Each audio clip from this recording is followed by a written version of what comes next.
Avvalambor assalomu alaykum. Hurmatli kuzatuvchilar, Denovimiz ahli. Xabarlaringiz bor. Mana shunday Denovda qad ko'targan yoshlar sayilgohi qurib bitkazilib, mana har kun mana shu maskanda konsert dasturlari namoyish etilyapti.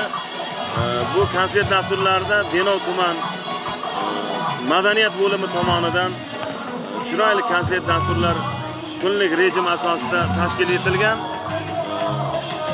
Bu sayilgohda barpo etilishda muhtaram prezidentimiz, qolaversa viloyat hokimimiz, tuman hokimimizga chuqur minnatdorchiligimizni bildiramiz. Mana oilaviy dam olish maskani desak ham mubolag'a bo'lmaydi.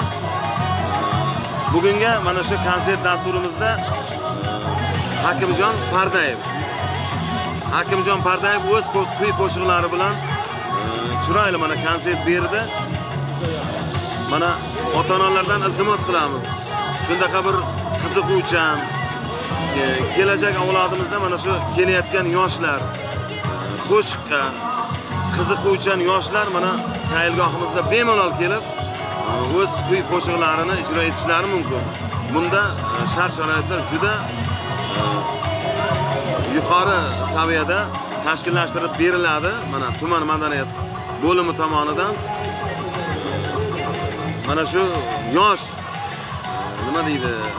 yosh san'atkorimiz Hakimjon Pardayevga kelgusi ishlarida muvaffaqiyatlar tilaymiz. Ulkan zafarlar tilaymiz. Chiroyli qo'shiqlar yaratishda biz tilab qolamiz. Bizni kuzatishda davom etingizlar.